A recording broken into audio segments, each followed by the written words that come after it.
میں مبلغ بنوں سنتوں کا، خوب چرچا کروں سنتوں کا، ہو کرم بحر خاک مدینہ۔ الحمدللہ رب العالمین، والصلاة والسلام علی خاتم النبیین، اما بعد فاعوذ باللہ من الشیطان الرجیم، بسم اللہ الرحمن الرحیم۔ الصلاة والسلام علیک یا رسول اللہ وعلی آلک وصحابک یا حبیب اللہ۔ الصلاة والسلام علیک یا نبی اللہ وعلی آلک وصحابک یا نور اللہ۔ درود پاک کی فضیلت میں ایک بڑی پیاری حدیث ہے کہ دو جہاں کے سلطان صلی اللہ علیہ وآلہ وسلم کا مبارک ارشاد ہے کہ مجھ پر درود پاک پڑھنا پل صراط پر نور ہے، اور جو روز جمعہ مجھ پر 80 بار درود پاک پڑھے اس کے 80 سال کے گناہ معاف ہو جائیں گے۔ صلو علی الحبیب صلی اللہ علی محمد وعلی آلہ وصحبہ وبارک وسلم۔ حضرت سیدنا یوسف بن حسن رحمۃ اللہ تعالی علیہ فرماتے ہیں کہ ایک مرتبہ میں حضرت سیدنا ذوالنون مصری رحمۃ اللہ تعالی علیہ کے ساتھ کسی تالاب کے کنارے حاضر تھا۔ اچانک ہماری نظر ایک بہت بڑے بچھو پر پڑی۔ اتنے میں ایک بڑا سا مینڈک یہ تالاب سے نکلا۔ بچھو اس مینڈک کی پیٹھ پر سوار ہوا۔ اب مینڈک تیرتا ہوا تالاب کے دوسرے کنارے کی طرف جانے لگا۔ اب یہ بڑا عجیب منظر تھا۔ کہتے ہیں کہ ہم تیزی سے تالاب کے اس پار پہنچے۔ کنارے پر پہنچ کر مینڈک نے بچھو کو اتار دیا، اور بچھو تیزی سے ایک سمت یعنی جھاڑیوں کی طرف چلنے لگا۔ ہم بھی اس کے پیچھے پیچھے روانہ ہوئے۔ اب کچھ دور جا کر جب دیکھا تو بڑا لرزہ خیز منظر تھا۔ ایک نوجوان نشے کی حالت میں زمین پر پڑا تھا، شراب کی بوتل اس کے پاس پڑی ہوئی تھی، اور ایک خوفناک سانپ کہیں سے نکل کر کنڈلی مار کر اس کے سینے پر بیٹھ گیا۔ اب قریب تھا کہ وہ سانپ جو ہے اس کو ڈس لیتا۔ بچھو نے اس پر زوردار حملہ کیا اور ایسا زہریلا ڈنک مارا اس کو کہ وہ سانپ جو ہے وہ بے چین ہو کر گرا اور تڑپ تڑپ کر مر گیا۔ اب بچھو واپس پلٹ آیا، تالاب پر پہنچا تو وہی مینڈک وہاں موجود تھا۔ وہ مینڈک پر بیٹھا، مینڈک اس کو لے کر پھر کنارے کی طرف چلنے لگا۔ ہم واپس پلٹے، اس نوجوان کو ہلایا جلایا۔ جب اس نے آنکھیں کھولی تو ذوالنون مصری رحمت اللہ علیہ نے فرمایا کہ اے نوجوان، یہ دیکھ خدائے رحمان عز و جل نے کس طرح تیری جان بچائی ہے۔ اور مینڈک سوار بچھو اور مینڈک کا تالاب، خوفناک سانپ کی جو داستان تھی یہ اس کو سنائی، اور مرا ہوا سانپ بھی دکھایا۔ اب جیسے ہی نوجوان نے سارا معاملہ دیکھا تو یوں سمجھے کہ پردے غفلت کے ہٹ گئے۔ اور اپنے پیارے پیارے پروردگار عز و جل کی بارگاہ میں توبہ کی اور عرض گزار ہوا کہ اے خدائے رحمان، جب بندگان نافرمان یعنی جو تیری نافرمانی کرتے ہیں ان پر تیرے فضل و احسان کی یہ شان ہے، تو تو اپنے فرما بردار بندوں پر تیری رحمت کا عالم کیا ہوگا۔ لکھنے والے کہتے ہیں اس کے بعد وہ نوجوان ایک جانب چل دیا، پوچھا کہاں کا ارادہ ہے؟ کہنے لگا انشاءاللہ اب میں دنیا کی رنگینیوں سے دور رہتے ہوئے جنگلوں میں اپنے رب رحمت کی عبادت کیا کروں گا۔ تو میرے پیارے پیارے اسلامی بھائیوں، یہ مینڈک اور بچھو کے اس واقعے میں اللہ کی رحمت کا کتنا خوبصورت بیان ہے، اور یقیناً رب کریم جل جلالہ کی حکمت کو سمجھنے سے ہم قاصر ہیں۔ اس کے ہر کام میں کوئی نہ کوئی حکمت ہوتی ہے۔ کسی کو مصیبت میں مبتلا کرنا یہ کبھی حکمت، تو کسی کو بے طلب مصیبت سے بچا لینا یہ بھی اس کی حکمت ہے۔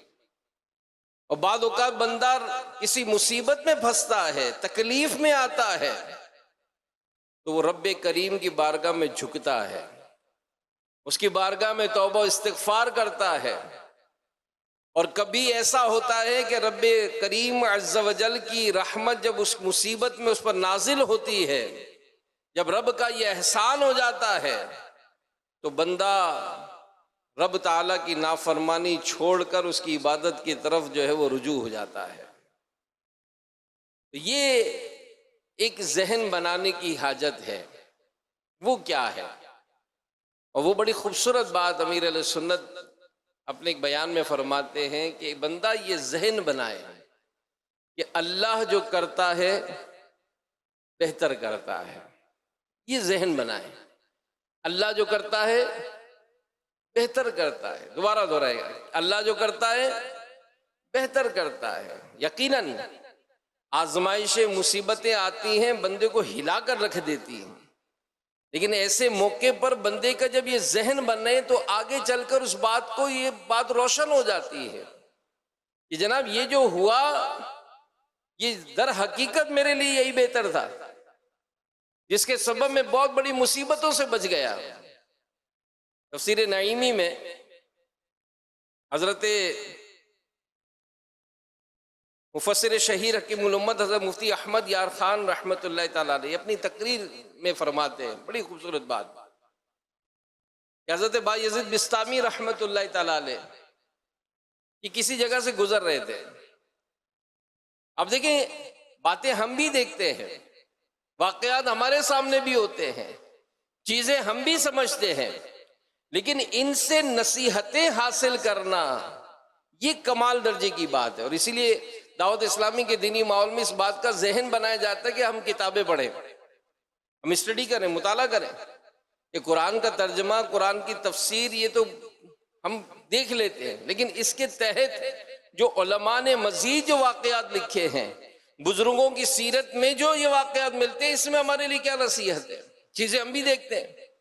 بایزید بسطامی رحمۃ اللہ تعالیٰ علیہ کہیں سے گزر رہے تھے تو بارش ہو چکی تھی، ایک بچہ آپ کے سامنے کیچڑ میں گر گیا، اس کا بدن، لباس یہ سارے گندے ہو گئے۔ اب لوگ دیکھتے اور گزر جاتے، کوئی پرواہ نہیں کرتا۔ کہیں دور سے اس کی ماں نے دیکھ لیا، دوڑتی ہوئی آئی، 2 تھپڑ بچے کے لگائے، کپڑے اتار کر دھوئے اور اس کو نہلا دیا۔ اب دیکھیں بایزید، یہ واقعات ہم نے بھی دیکھے، مگر بایزید بسطامی رحمت اللہ تعالیٰ علیہ نے جب یہ دیکھا تو وجد آ گیا، فرمایا کہ یہی حال ہمارا اور رحمت الہی کا ہے۔ ہم گناہوں کے دلدل میں لتھڑ جاتے ہیں، کسی کو کیا پرواہ، مگر رحمت الہی کا دریا جوش میں آتا ہے، ہم کو مصیبتوں کے ذریعے درست کیا جاتا ہے، توبہ اور عبادات کے پانی سے غسل دے کر صاف کر دیا جاتا ہے۔ جب مہربان ماں کچھ سزا دے کر خبردار کر سکتی ہے تو ہمارا پروردگار اس سے زیادہ کہیں مہربان ہے، وہ بسا اوقات سزا دے کر اصلاح فرماتا ہے۔ رب کائنات کا یہ بندوں کو مصیبتوں میں مبتلا کرنا یہ در حقیقت امتحان ہے، جی ہاں، لیکن اس کے ذریعے رب تعالی بندوں کے گناہوں کو مٹاتا اور ان کے درجات کو بلند فرماتا ہے۔ قرآن پاک کی سورہ عنکبوت میں آیت نمبر 2 میں اللہ پاک ارشاد فرماتا ہے، احسب الناس ان یترکوا ان یقولوا آمنا وهم لا یفتنون۔ ترجمہ کنز الایمان کہ کیا لوگ اس گھمنڈ میں ہیں کہ اتنی بات پر چھوڑ دیے جائیں کہ کہیں ہم ایمان لائے اور ان کی آزمائش نہ ہوگی؟ یا حضرت سیدنا ضحاک رحمت اللہ تعالی علیہ فرماتے ہیں کہ جو ہر 40 رات میں ایک مرتبہ بھی آفت یا فکر و پریشانی میں مبتلا نہ ہو، اس کے لیے اللہ پاک کے یہاں کوئی بھلائی نہیں۔ تو بزرگوں کی جو سیرت میں لکھا ہے، وہ کہتے ہیں کہ ہم پر آزمائش آتی ہے، مصیبت آتی ہے، تو ہم تو یوں خوش ہوتے ہیں کہ جیسے کوئی نعمتیں پا کر خوش ہوتا ہے۔ کئی واقعات لکھے ہیں کہ اگر کوئی پریشانی مصیبت لاحق نہ ہوتی تو وہ پریشان ہو جاتے کہ کہیں رب تعالیٰ ہم سے ناراض تو نہیں ہے۔ یہ ذہن بنانا یہ بہت بڑے کمال کا درجہ ہے۔ بلکہ ایک بڑا پیارا ایک مکتوب ہے امیر اہل سنت کا، جو آپ کبھی کوئی آ کر اپنی پریشانی اور دکھ کا، درد کا، پریشانی کا جب اظہار کوئی کرتا ہے تو امیر اہل سنت اس کو وہ پرچہ عطا فرماتے۔ کچھ اس میں مدنی پھول لکھے، اس میں ایک روایت لکھی ہے۔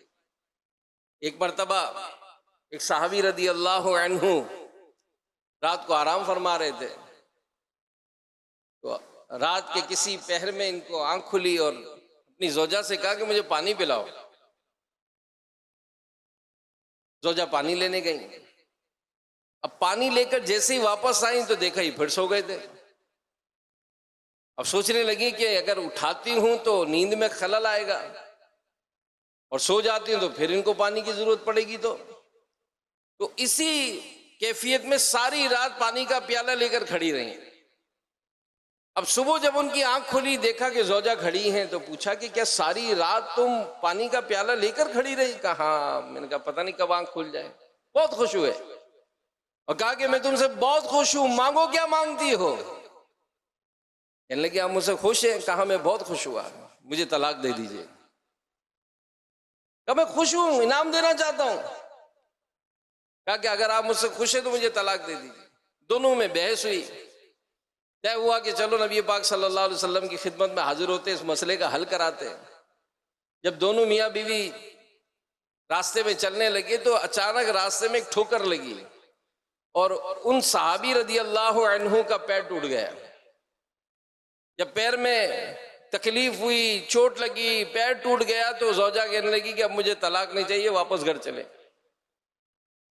بڑے حیران ہو گئے، پوچھنے لگے کہ جب میں تم سے خوش ہوا، تمہیں انعام دینا چاہنے لگا تو تم نے کہا کہ مجھے طلاق دے دو، اب جب میرا پیر ٹوٹا ہے تو تم کہتی ہو واپس گھر چلو، بات کیا ہے؟ وہ فرمانے لگی کہ اصل میں آپ ہی نے مجھے بتایا تھا کہ اللہ کے نبی صلی اللہ علیہ وآلہ وسلم کا فرمان کہ اللہ پاک جس سے محبت کرتا ہے اسے مصیبت میں، تکلیف میں مبتلا کرتا ہے۔ آپ سے جب سے شادی ہوئی آپ کبھی بیماری نہیں پڑے، آپ کو کوئی تکلیف ہی نہیں آئی، آپ کو کوئی مصیبت ہی نہیں پہنچی۔ تو میرے دل میں خیال آیا کہ کہیں ایسا تو نہیں کہ رب تعالیٰ ناراض ہے، آپ پریشانی نہیں ہوتے کبھی، تو اس لیے میں نے چاہا کہ میں آپ سے طلاق لے لوں۔ لیکن اب جب کہ آپ کا پیر ٹوٹا ہے تو اس کا مطلب رب تعالیٰ آپ سے محبت کرتا ہے، جبھی تو آزمائش آئی ہے، اس لیے اب طلاق نہیں چاہیے، واپس گھر چلے۔ تو یہ ذہن بنانا، کیونکہ یہ یاد رکھیے گا، تکلیف اور مصیبت کے جو دن ہیں نا، یہ ہوتے بہت تھوڑے ہیں، ہوتے بہت تھوڑے ہیں۔ یعنی اگر ہم سوچیں کہ بھائی مجھے بخار ہوا اور ساری رات میں بخار میں تپتا رہا، ٹھیک ہے، کتنی رات؟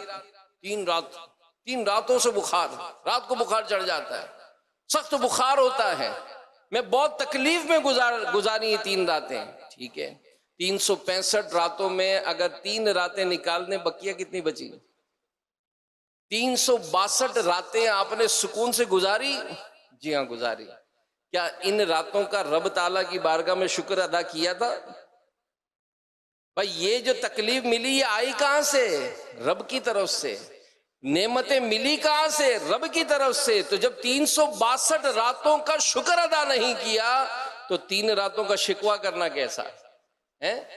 بات اگر سمجھ میں آ جائے کہ یہ تکلیف، آزمائش، اس کے دن تھوڑے ہوتے ہیں۔ اور بڑی خوبصورت بات علماء اس ضمن میں جو ہمارا ذہن بنانے کے لیے جو فرماتے وہ کیا ہے کہ ہمارا یہ ذہن بننا کہ یہ جو معاملہ ہوا، یہ جو بات میں نے چاہی تھی ویسی نہیں ہوئی، کچھ اور ہو گئی۔ میں نے یوں سمجھے گھوڑا مانگا تھا اللہ کی بارگاہ میں کہ اللہ مجھے گھوڑا عطا فرما، اور مجھے بیل مل گیا۔ اب کہاں گھوڑا کہاں بیل ہے؟ لیکن کیا پتا میرے لیے اسی میں بہتری ہو۔ جی ہاں، قرآن پاک میں اس کے واضح جو ہے وہ ارشادات ہیں کہ اللہ پاک جو بہتر سمجھتا ہے وہ عطا فرماتا ہے۔ سورہ بقرہ کی آیت نمبر 216 میں اللہ پاک ارشاد فرماتا ہے وَعَسَىٰ أَن تَكْرَهُوا شَيْئًا وَهُوَ خَيْرٌ لَكُمْ وَعَسَىٰ أَن تُحِبُّوا شَيْئًا وَهُوَ شَرٌّ لَكُمْ وَاللَّهُ يَعْلَمُ وَأَنْتُمْ لَا تَعْلَمُونَ۔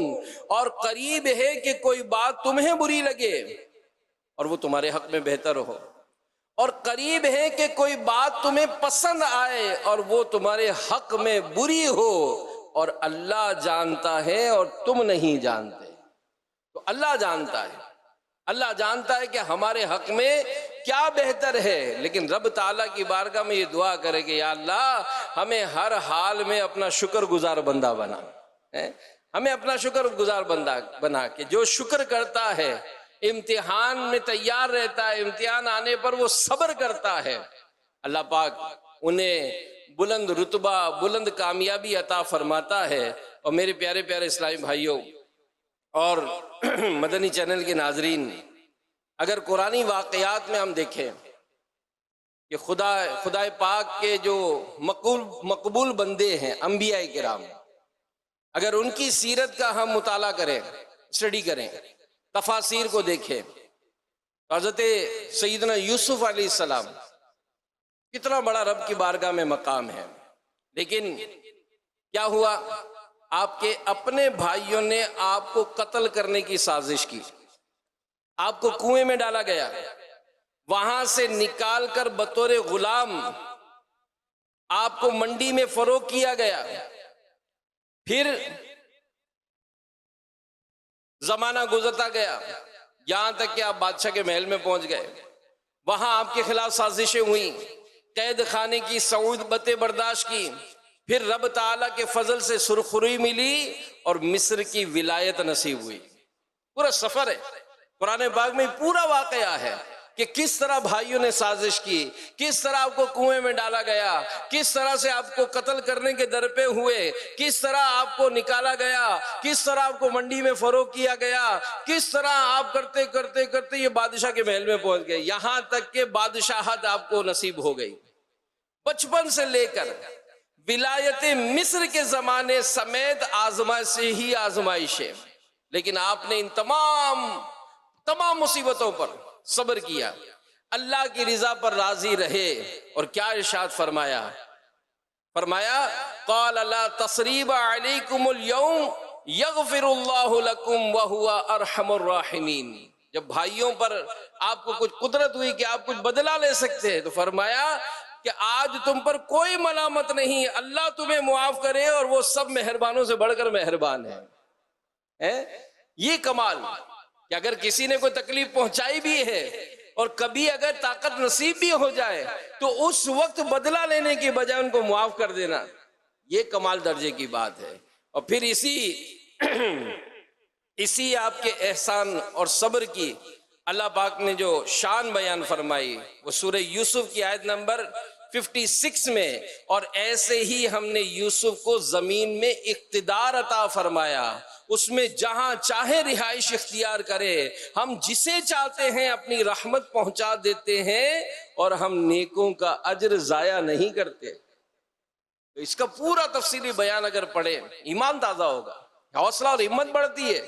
آزمائش مصیبتیں یہ زندگی کا حصہ بنتی ہیں، لیکن جب یہ زندگی میں جب اس طرح کے معاملات آتے ہیں اور سامنے یہ واقعات ہو، سامنے یہ سیرت ہو کہ یہ مصیبت تو کچھ نہیں، ہم اپنے گھر میں بچوں کی تکلیف پر جیسے بعض اوقات مذہبی خاص کر جو دعوت اسلامی سے جو تعلق رکھتے ہیں، تو چونکہ ملنا ملانا زیادہ ہوتا ہے، بارہا کا تجربہ ہے، آپ لوگوں سے ملنا شروع کریں اور مسکراہٹ کے ساتھ لوگ آپ سے دعا کا کہیں گے، یار دعا کرنا کہ میرے بچے بیمار ہیں، میرے گھر میں یہ پریشانی، میرا یہ معاملہ. آپ یقین مانیں لوگوں کے دکھ درد جب آپ سنیں گے نا تو آپ کو اپنی تکلیف ہی نہیں لگے گی. ایک مرتبہ اسلام بھائی کہتے ہیں کہ میں جمعہ کی نماز پڑھانے لگا تو مجھے ایک پرچی آتی ہے، لوگ دعا کے لیے پرچی دیتے ہیں، امام صاحب دعا کرنا، میری بیوی اور میرے بچے کو کینسر ہے. امام صاحب نے کہا کہ میں تو ہل گیا دیکھ کر، خیر دعا کی. جب نماز جمعہ سے فارغ ہوئے تو کسی اور محبت والے کا فون آیا اور اس نے اپنے شکوے شکایت شروع کر دی کہ یار دعا کرو، بہت پریشان ہوں، یہ تکلیف یہ لسٹ گنوانا شروع کی. اس نے کہا آج ایک پرچی آئی ہے. کیا؟ کہ یہ پرچی آئی ہے کہ اس کی بیوی اور بچے کو کینسر ہے. کیا ایسی تکلیف ہے؟ نہیں، اللہ کا شکر. یار لوگ ہم سے زیادہ پریشان نہیں ہیں، لوگ ہمارے سے زیادہ دکھ میں ہیں، لوگ ہم سے زیادہ پرابلمز ہیں ان کو. اگر حوصلہ اور ہمت ہار جائیں گے تو آپ بتائیں خاندان کو کون سنبھالے گا؟ اور خاص کر جو گھر میں جو موجود ہوتی ہیں خواتین، ان سے بھی عرض ہے کہ آپ ان حالات میں جب موسم ہے، کاروبار ہے، بارشیں کہیں زیادہ ہو گئی، کہیں ہو نہیں رہی، کہیں نقصان ہو گیا، کہیں مال جل گیا، کہیں کچھ ہوا، اس وقت میں تو حوصلہ دلانے کی بات ہوتی ہے، اور یہ جو واقعات جو میں آپ کو عرض کر رہا ہوں، یہ واقعات پڑھ کر حوصلہ بڑھتا ہے کہ یہ جو صبر کرنے والے تھے یہ بھی انسان تھے. اللہ پاک نے ان کو ایسی طاقت عطا فرمائی. ہم بھی دعا کریں کہ یا اللہ ہم پر جو مصیبت، ہم پر جو آزمائش ہے، اس پر ہمیں بھی صبر عطا فرما، ہمیں بھی حوصلہ اور ہمت عطا فرما. وقت تو گزر جاتا ہے. حضرت سیدنا ایوب علیہ السلام بڑے واقعہ ان کا قرآن کی تفسیر میں آپ کو اللہ پاک نے بہت مال و دولت، زمین و جائیداد، مویشی، غلام اور اولاد عطا فرمائی تھی. پھر آزمائش میں مبتلا کیا گیا. کیا ہوا؟ سب چیزیں واپس لے لی گئیں. جی ہاں، زمین و جائیداد چلی گئی، مویشی غلام چلے گئے، اولاد کا انتقال ہو گیا. آپ کی اولاد مکان گرنے سے دب کر فوت ہو گئی، باندی غلام ختم ہو گئے، تمام جانور جن میں ہزارہا اونٹ، ہزارہا بکریاں تھیں سب مر گئے، تمام کھیت، تمام باغات برباد ہو گئے، یہاں تک کہ کچھ باقی نہ رہا. اس طرح انتہائی آزمائش کن حالات میں جب آپ علیہ السلام کو ان چیزوں کے ہلاک اور ان کے ضائع ہونے کی خبر دی جاتی، آپ کا جملہ کیا ہوتا؟ تو آپ اللہ پاک کی حمد بجا لاتے اور فرماتے میرا کیا تھا، میرا کیا تھا، جس کا تھا اس نے لے لیا. جب تک اس نے مجھے دے رکھا تھا میرے پاس تھا، جب اس نے چاہا لے لیا. اس کا شکر ادا ہو ہی نہیں سکتا. میں تو اس کی مرضی پر راضی ہوں. جے سوہنا میرے دکھ وچ راضی، میں سکھ نو چلے پاواں، کہ میرا رب مجھ سے جب اس حال میں راضی ہے میں اپنے رب سے راضی ہوں. سبحان اللہ. اس کے بعد کیا ہوا؟ آپ کو جسم میں آزمائش ہو گئی، تمام جسم شریف میں آبلے پڑ گئے، تمام بدن مبارک زخموں سے بھر گیا، مگر کیا اس حالت میں بھی صبر اور خدا کا شکر ادا کرتے رہے. اللہ پاک نے آپ کی اس خوبی کو بڑے خوبصورت انداز میں بیان فرمایا. چنانچہ ارشاد فرمایا سورہ صاد کی آیت نمبر 44 میں، اِنَّا وَجَدْنَاهُ صَابِرًا نِعْمَ الْعَبْدُ إِنَّهُ أَوَّابٌ. ترجمہ کنز العرفان، بے شک ہم نے اسے صبر کرنے والا پایا اور وہ کیا ہی اچھا بندہ ہے، بے شک وہ بہت رجوع لانے والا ہے. مصیبت پر، آپ کی پریشانی پر آپ کا رجوع الی اللہ. سبحان اللہ. رب کی بارگاہ میں رجوع کریں، رب کی بارگاہ میں. اور پھر اس میں تو بعض تو ایسے واقعات ہیں کہ بندہ تکلیف کا بھی اظہار نہیں کرتا ہے، ایسے واقعات بھی لکھے ہیں۔ ایک بزرگ فرماتے ہیں کہ میری داڑھ میں درد تھا، داڑھ میں درد تھا، کسی بزرگ کا قیام ہوا تو رات میں 2-3 دفعہ میں نے اظہار کر دیا میری داڑھ میں بہت درد ہو رہا ہے، داڑھ میں بہت درد ہو رہا ہے۔ تو ان بزرگ نے فرمایا کہ تجھے ایک رات داڑھ میں درد ہوا تو 2-3 مرتبہ کہہ چکا ہے، میری آنکھ کو ضائع ہوئے 30 سال ہو گئے، ایک آنکھ سے نظر نہیں آ رہا، 30 سال ہو گئے، میں نے اس 30 سال میں کسی کو تذکرہ نہیں کیا کہ میری آنکھ سے نظر نہیں آتا ہے۔ یہ اور بڑا مشہور ایک واقعہ بھی ہے کہ محمود و ایاز، محمود بادشاہ تھے، ایاز غلام تھے اور بڑی محبت کرتے تھے محمود بادشاہ اپنے غلام ایاز سے۔ ایک مرتبہ دربار بھرا ہوا تھا اور بادشاہ کے سامنے پھل فروٹ رکھے تھے، سبزیاں رکھی تھیں، بڑی محبت سے ککڑی کھیرا محمود بادشاہ نے اٹھایا اور اس کا ایک پیس کاٹ کر ایاز کو دیا، ایاز نے لے کر کھا لیا، محمود نے ایک اور پیس کاٹا، ایک اور پیس دیا، ایاز نے وہ بھی کھا لیا، کاٹتے گئے دیتے گئے، ایاز کھاتے گئے، آخری جب پیس بچا تو وہ محمود بادشاہ نے اپنے منہ میں ڈالا، اب وہ سخت کڑوا تھا تو محمود بادشاہ نے فوراً منہ سے نکالا، کہا کہ ایاز اتنا سخت کڑوا ہے اور تم اتنے مزے مزے سے کھا رہے ہو، تمہیں کڑواہٹ نہیں لگ رہی؟ اب کیا کہا؟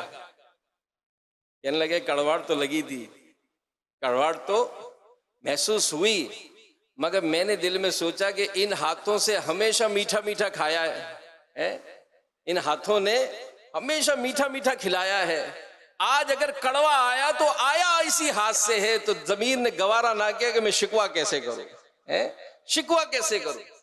یہ شکوہ کرنا، یہ واویلا کرنا، یہ مصیبتوں کو، جیسے کسی نے لکھا تھا کہ عورتیں شکایت کرتی تھے کہ یار ہمارا مرد جو خراٹے بہت لیتا ہے، خراٹے بہت لیتا ہے یار، یہ رات کو سوتا ہے تو ایک دم سے خراٹے گونج رہا ہوتا ہے گھر اس کا پورا۔ تو ایک عورت نے اپنے اس میں لکھا کہ اللہ کا شکر ہے میرا شوہر خراٹے لیتا ہے، اللہ کا شکر ہے، تاکہ اس سے مجھے پتا چلتا ہے کہ زندہ ہے، اور یہ گھر میں اب خراٹے تو لے رہا ہے، آ ہی نہیں رہا گھر میں، کیا کہیں گے آپ؟ بھائی گھر میں تو ہے، خراٹے لے رہا ہے، زندہ تو ہے، تو کہتی ہے کہ اللہ کا شکر ہے میرا شوہر خراٹے لیتا ہے، اس سے پتا چلتا ہے زندہ ہے وہ میرے گھر میں۔ تو کوئی نہ کوئی پہلو نکالا جائے کہ اس میں صبر و شکر کیا جو معاملہ ہے نا وہ ہمارے ہاتھ میں آ جائے۔ تکلیف کے، مصیبت کے دن جو ہے یہ کم رہتے ہیں، گزر جاتے ہیں، مگر یاد رہتے ہیں، یاد رہتے ہیں۔ سیدنا موسیٰ علیہ السلام، آپ کا صبر اور عالی ہمت ہونا، یہ آپ کی سیرت کا بڑا زبردست ایک اس کا ٹاپک ہے۔ آپ علیہ السلام نے صرف ایک وعدے کی وجہ سے شعیب علیہ السلام کی بکریاں ایک عرصے تک چرائیں، یہ بھی پورا واقعہ ہے۔ نبوت کا منصب ملنے کے بعد فرعون کے دربار میں جا کر زوردار انداز میں اعلان حق کیا، فرعون کی ربوبیت کو رد کر کے خدا کی ربوبیت اور وحدانیت کا پیغام دیا۔ آگے اس وقت فرعون کے ظلم و ستم و قہر و جبر سب کو معلوم تھا، مگر طویل عرصے تک ایسے خوفناک ماحول میں فرعون کا مقابلہ کرتے رہے، اپنی تمام تر قوتوں کے ساتھ۔ آپ کا جانی دشمن یہ فرعون بن چکا تھا، جس کا ذکر قرآن میں موجود ہے۔ اور پھر اس سے نجات پانے کے بعد اپنی قوم کے ساتھ ہونے والے جو واقعات وہ یہ بھی بڑے صبر آزما تھے، مگر آپ صبر کرتے رہے۔ آپ کی صبر کی ہمارے پیارے نبی صلی اللہ علیہ وسلم نے بھی تعریف فرمائی، حدیث پاک میں بخاری شریف کی، کہ اللہ پاک موسیٰ پر رحم فرمائے کہ وہ اس سے زیادہ ستائے گئے تھے اور انہوں نے صبر کیا تھا۔ تو یہ واقعات ہمیں خود جذبہ دلاتے ہیں، احساس دلاتے ہیں کہ زندگی کا یہ جو سفر ہے، یہ سفر آئے گا آزمائش و مصیبتوں کے ساتھ، کوئی بھی ایک سا وقت نہیں رہتا ہے، گزر جاتا ہے۔ اور پھر جو وقت گزر رہا ہے، ذہن یہ بنایا جائے کہ کیا معلوم اس میں میرے لیے اسی میں بہتری ہو، کیا معلوم کہ میرے لیے اسی میں بہتری ہو، مجھے نہیں پتا، اللہ جانتا ہے۔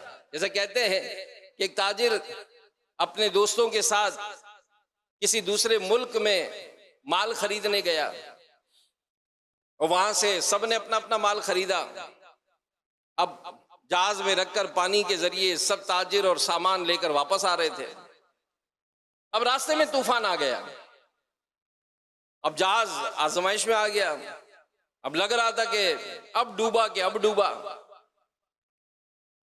آپس میں مشورہ کیا گیا کہ بھئی سامان جو ہے کافی زیادہ ہے، وزن بڑھ گیا ہے جہاز کا، لہذا اگر اپنی جان اور جہاز کو بچانا ہے تو سامان کچھ ہلکا کرنا پڑے گا. تو طے کیا کہ بھئی سب تھوڑا تھوڑا اپنا سامان جو ہے نا سمندر میں ڈال دیں تاکہ وزن ہلکا ہو جائے. اب اس میں کیا ہوا کہ سارے دکاندار ایک طرف ہو گئے، کیونکہ ایک جو تاجر تھا اس کا مال سب سے زیادہ تھا. انہوں نے کہا ہم تو غریب آدمی ہیں، تھوڑا تھوڑا ہی سامان ہے، اگر یہ بھی پھینک دیں گے تو بچے گا کیا؟ یہ جو تاجر ہے نا اس کا سامان سب سے زیادہ ہے، اگر ہم سب مل کے اس کو بھی پھینک دیں، اس کے سامان کو بھی پھینک دیں، کام تو ہمارا نکل آئے گا. انہوں نے ایسے ہی کیا، اس کا سامان بھی پھینکا اور اس کو بھی پھینک دیا. یوں وہ جہاز تھوڑا آگے کی طرف نکل گیا. اب یہ شخص اپنے دوستوں کی بے وفائی اور حالات دیکھ کر اس نے تو دو چار ہاتھ مارے، لیکن آخر نڈھال ہو کر یہ بھی لہروں کے سپرد کر دیا اس نے. اب جب اس کی آنکھ کھلی تو اس نے اپنے آپ کو ایک جزیرے پر پایا. اب جیسے کھڑے ہو کر دیکھا تو جزیرہ بالکل سنسان، کوئی آبادی نہیں تھی وہاں پر. اب یہ بڑا پریشان کہ اس جگہ میں کیسے زندگی گزاروں گا. خیر آگے بڑھا، کچھ جگہ صاف ستھری نظر آئی، اس نے کچھ صاف کیا، کچھ لکڑیاں نظر آئیں تو بانس گاڑے، کوئی چادر لگانے کے لیے کوئی چیز مل گئی تو اس نے وہ چادر وادر لگا کر اپنے رہنے کی جگہ بنا لی. اب بھوک لگ رہی تھی، کیا کھایا جائے؟ کہیں سے اس کو خرگوش نظر آیا، اس نے خرگوش پکڑا، جیسے تیسے اس کو ذبح کیا، کچھ پتھر رگڑ کر آگ جلائی. اب جناب وہ کھانا پکا کے کھایا اس نے، اور یوں اس کا گزر اوقات ہو رہی تھی. ایک دن اسی طرح وہ کھانا پکا رہا تھا، اچانک تیز ہوا چلی اور وہ چلتی ہوئی آگ جو ہے نا وہ اڑ کر اس کے خیمے کی طرف گئی. جو اس نے جمع کیا تھا وہ بھی سارا جل گیا. پھر یہ فارغ. اب جیسے اس نے یہ ساری محنت اپنی، تو پھر اس کی ہمت جواب دے گئی اور یہ رو رو کر کہنے لگا یا اللہ آخر یہ کیا ہے؟ پہلے میرا مال گیا، میرے کو سمندر میں پھینک دیا گیا، اس طرح کا معاملہ ہوا. اب جیسے تیسے جان بچی، یہاں آ کر اپنا تھوڑا بہت کچھ کیا، وہ بھی جل گیا. یوں کر کے اس کے دل میں بڑی بے چینی پیدا ہوئی. روتا رہا، پکارتا رہا. اسی عالم میں روتے روتے وہ سو گیا. جب وہ سویا تو کچھ ٹائم کے بعد اس کو کسی نے جگایا. اب جیسے اس کی آنکھ کھلی تو دیکھا کہ چند لوگ کھڑے اس کے پاس اور اس کے ہوش میں آنے کا انتظار کر رہے ہیں. جیسے ہوش میں آیا سب نے آگے بڑھ کر اس کو پانی اور جو پھل فروٹ کھلانا شروع کیے، اس کی ہمت دلائی. اس سے پوچھا کہ تم کون ہو؟ اس نے بتایا میں فلاں جزیرے کا ہوں، اسی طرح کا معاملہ میرے ساتھ ہوا، میرے ساتھیوں نے بے وفائی کی، مجھے پھینک دیا، میں یہاں آ کر اپنی جھونپڑی بنا کر رہنے لگا، اس میں بھی آگ لگ گئی تو پھر میں تو مایوس ہو کر سو گیا. وہ لوگ کہنے لگے کہ ہم فلاں جزیرے میں رہتے ہیں، یہاں سے ہمارا گزر ہوتا ہے، لیکن چونکہ یہ آباد نہیں ہے لہذا ہم کبھی رکتے ہی نہیں ہیں. لیکن آج ہمیں دور سے وہاں سے دھواں اٹھتا نظر آیا تو ہم نے دور سے دیکھ کر سوچا کہ اس جزیرے پر کون آیا ہے. ظاہر ہے جب دھواں اٹھ رہا ہے تو کوئی نہ کوئی تو ہوگا، تو ہم بس یہی دیکھنے آئے کہ تم ہمیں مل گئے. اور سنو، جن ساتھیوں نے تمہیں پھینکا تھا آگے جا کر ان کا پورا جہاز غرق ہو گیا، وہ خود بھی مر گئے، ان کا مال بھی ضائع ہو گیا. اب اس شخص نے اللہ کا شکر ادا کیا، یا اللہ تیرا شکر ہے، انہوں نے اگر مجھے نہ پھینکا ہوتا اور میں بھی اگر اس طرح کنارے پر آ کر اس طرح کے اگرچہ آزمائش کے دن آئے لیکن بالآخر اس کی جان بچی اور اس کو کوئی راستہ مل گیا. تو ہم زندگی جو گزار رہے ہیں میرے پیارے صاحب، یہ نشیب و فراز، یہ اتار چڑھاؤ، یہ سب زندگی کا حصہ ہے. بندے کو جو تعلیم دی جاتی ہے وہ یہی کہ رب کی رضا پر وہ راضی رہے. تکلیف مصیبتیں یہ زندگی کا حصہ، اور ہمارے پیارے نبی مکی مدنی محمد عربی صلی اللہ علیہ وآلہ وسلم کی کتاب حیات یعنی سیرت کا مطالعہ کریں تو وہ بھی اس حقیقت کو یہاں کر دیتا ہے کہ نبی پاک صلی اللہ علیہ وآلہ وسلم کی زندگی آزمائشوں اور تکلیفوں سے بھری ہوئی تھی، اور اس حقیقت کے متعلق خود ہمارے پیارے آقا صلی اللہ علیہ وآلہ وسلم نے ارشاد فرمایا کہ جتنا میں اللہ پاک کی راہ میں ڈرایا گیا ہوں اتنا کوئی اور نہیں ڈرایا گیا، اور جتنا میں اللہ کی راہ میں ستایا گیا ہوں اتنا کوئی اور نہیں ستایا گیا۔ چنانچہ مکی زندگی کے تکلیف دہ واقعات کا تسلسل پڑھیں، وہی بات ہے، کتابیں پڑھیں گے تو احساس ہوگا کہ ہمارے پیارے نبی صلی اللہ علیہ وآلہ وسلم کو کفار نے کتنی تکلیفیں پہنچائیں، کس طرح سے ایذا دیتے رہے، جادو، جنون، کہانت کے تانے، شعب ابی طالب میں 3 سال کی محصوری، طائف میں سرداروں اور اوباشوں کی دی گئی تکالیف، ماننے والوں کو ستایا جانا، اہل ایمان کا مکہ چھوڑنے پر مجبور ہو جانا، خود ہمارے پیارے نبی صلی اللہ علیہ وآلہ وسلم کا ہجرت کرنا، پھر بعد ہجرت کفار کی طرف سے مسلسل جنگیں، پھر منافقین کی سازشوں کا مقابلہ کرنا۔ الغرض اگر نبی پاک صلی اللہ علیہ وآلہ وسلم کی حیات طیبہ کا جائزہ لیتے ہیں، صبر، ہمت، عزم اور حوصلے کی عظیم ترین نشانیاں ملتی ہیں، اور آپ صلی اللہ علیہ وآلہ وسلم نے اپنی اس صابرانہ شان کا راز خود واضح فرمایا۔ اے عائشہ، بے شک اللہ پاک اولو العزم رسولوں سے یہ پسند فرماتا ہے کہ وہ دنیا کی تکلیفوں پر اور دنیا کی پسندیدہ چیزوں پر صبر کرے، پھر مجھے بھی انہی چیزوں کا مکلف بنانا پسند کیا۔ جب انہیں مکلف بنایا تو ارشاد فرمایا، اے حبیب تم صبر کرو جیسے ہمت والے رسولوں نے صبر کیا، اور اللہ کی قسم میرے لیے اس کی فرما برداری ضروری ہے، اللہ کی قسم میرے لیے اس میں فرما برداری ضروری ہے، اور اللہ کی قسم میں ضرور صبر کروں گا جس طرح اولو العزم رسولوں نے صبر کیا، اور قوت تو اللہ پاک ہی عطا فرماتا ہے۔ بڑی پیاری بات نگران شورا نے اپنے ایک بیان میں سمجھانے کے لیے، اور بعض یہ چیزیں جو ہے نا یہ اگر اپنے دل سینے پہ لکھ لیں، بڑا بڑا لکھ لیں تو بڑی کام آتی ہے۔ ایک بادشاہ نے اپنے وزیر سے کہا کہ میری انگوٹھی لو اور اس پر کوئی ایسا جملہ لکھاؤ کہ جب کبھی میں تکلیف میں دیکھوں، پریشانی میں دیکھوں تو خوش ہو جاؤں، اور جب خوشی میں دیکھوں تو افسردہ ہو جاؤں، کوئی ایسی بات لکھ کر دو۔ وزیر تھا عقل مند، اس نے بادشاہ سے انگوٹھی لی اور ایک جملہ لکھوا دیا۔ وہ جملہ کیا تھا؟ یہ وقت گزر جائے گا۔ کیا تھا؟ یہ وقت گزر جائے گا۔ اب بادشاہ اگر خوشی میں دیکھتا تھا کہ صحت بھی ہے، دولت بھی ہے، بڑی آسانیاں ہیں، لیکن جیسے انگوٹھی دیکھتا تھا کہ یہ وقت گزر جائے گا، یہ آسانیاں تک یہ سب، یہ وقت بھی گزرے گا، اور جب کبھی تکلیف میں دیکھتا تھا کہ یہ وقت گزر جائے گا۔ اگر تکلیف ہے، بیماری ہے، پریشانی ہے، وقتی طور پر ہے، بندہ حوصلہ اور ہمت رکھے، وقت گزر جاتا ہے، پھر ہمت کر کے وہ کھڑا ہو جاتا ہے۔ تو انسانوں کی آباد کاری کے بعد اللہ پاک نے جو اپنے انبیاء کرام کو جو مبعوث فرمایا، اور ان کے جو واقعات کتابوں میں بالخصوص قرآن پاک میں بیان کیے گئے، اس میں اس بات کا درس ہمیں دیا گیا کہ ان نفوس قدسیہ اور اللہ پاک کے ان نیک بندوں کی زندگی، ان کو پیش نظر رکھا جائے، اور جس طرح سے ان اللہ پاک کے ان مقبول بندوں نے اپنی زندگی گزاری ہے، اللہ پاک کے مقبول بندوں نے جس طرح سے رب کو راضی رکھا ہے، ہم بھی کوشش کریں کہ اگر کبھی مصیبت تکلیف کا سامنا ہو تو حوصلہ اور ہمت نہ ہاریں، حوصلہ اور ہمت نہ ہاریں۔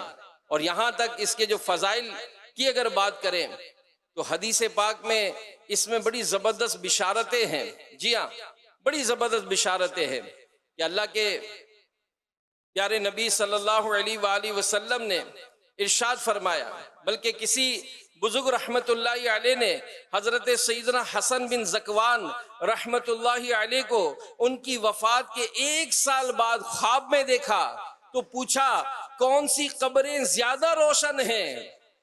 فرمایا دنیا میں مصیبتیں اٹھانے والوں کی، جنہوں نے تکلیفیں اٹھائیں، مصیبتیں اٹھائیں، آزمائش ہوئی تو صبر کیا، تو ایسے لوگوں کی قبریں جو ہیں وہ روشن ہیں کہ گھپ اندھیری قبر جو ہے جسے دنیا کا کوئی بلب روشن نہیں کر سکتا، انشاءاللہ وہ پیارے نبی صلی اللہ علیہ وآلہ وسلم کے نور کے صدقے پریشان حالوں کے لیے نور علی نور ہوگا۔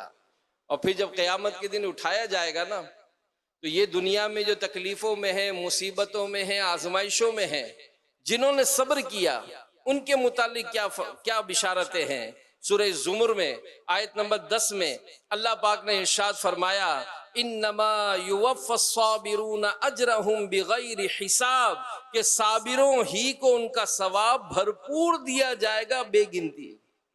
علماء نے لکھا کہ یہ صابر جو ہیں ان پر اجر یوں نچھاور کیا جائے گا جیسے یہ پھول پتیاں جو نچھاور ہوتی ہیں نا، ایسے اجر نچھاور کیا جائے گا۔ بعض روایتوں میں کہ ان کو بلا حساب جنت میں داخل کیا جائے گا۔ اور سیدنا نعیم الدین مراد آبادی رحمت اللہ علیہ اس آیت مبارکہ انما یوفی الصابرون اجرہم بغیر حساب کے تحت لکھتے ہیں کہ حضرت مولا کائنات علی المرتضی رضی اللہ عنہ نے فرمایا کہ ہر نیکی کرنے والے کی نیکیوں کا وزن کیا جائے گا سوائے صبر کرنے والوں کو، سوائے صبر کرنے والوں کو، کہ انہیں بے اندازہ اور بے حساب دیا جائے گا۔ اور یہ بھی مروی ہے کہ اصحاب مصیبت و بلا یعنی مصیبت زدہ لوگ حاضر کیے جائیں گے، نہ ان کے لیے میزان یعنی ترازو قائم کی جائے، نہ ان کے لیے نامہ اعمال کھولے جائیں گے، ان پر اجر و ثواب کی بے حساب بارش ہوگی، یہاں تک کہ دنیا میں عافیت کے ساتھ زندگی گزارنے والے انہیں دیکھ کر آرزو کریں گے کہ کاش وہ اہل مصیبت میں ہوتے اور ان کا جسم کینچیوں سے کاٹے جاتے تاکہ اجر جو ان کو حاصل ہو رہا ہے ہمیں بھی مل جاتا ہے۔ اللہ پاک ہمیں صبر عطا فرمائے۔ ویسے یہ بھی دعا ہے کہ اللہ امتحان نہ لے، کہ ہم امتحان کے لائق نہیں ہیں، نعمتیں ملتی ہیں تو اس کا کوئی حساب نہیں ہے، لیکن اگر خدا نہ خواستہ کوئی تکلیف آ جائے تو اس کا شکوہ بہت زیادہ ہوتا ہے۔ بہرحال میرے پیارے پیارے اسلامی بھائیوں، اللہ پاک ہمیں آزمائشوں سے محفوظ فرمائے، اور ان معاملات پر جو یہ بزرگوں نے جو لکھا ہے تو اس پر ہمیں صبر عطا فرمائے، اور رب تعالی کی جو مشیت ہے اس کی رضا ہے، بندہ اس پر راضی رہے، کیونکہ نبی پاک صلی اللہ علیہ وآلہ وسلم نے ارشاد فرمایا کہ اللہ پاک جب کسی بندے سے بھلائی کا ارادہ کرتا ہے تو اس کے گناہ کی سزا فوری طور پر اسے دنیا میں دے دیتا ہے۔ ہم تو گناہوں میں ڈوبے ہوئے ہیں، تو کاش جب کبھی مصیبت پیش آئے تو اس وقت یہ ذہن بننا اللہ کرے کہ نصیب ہو جائے کہ شاید آخرت کے بجائے دنیا ہی میں سزا دی گئی ہے۔ اس طرح امید ہے کہ صبر آسان ہوگا، کہ خدا کی قسم مرنے کے بعد والی سزا کے مقابلے میں دنیا کی سزا یہ انتہائی آسان ہے۔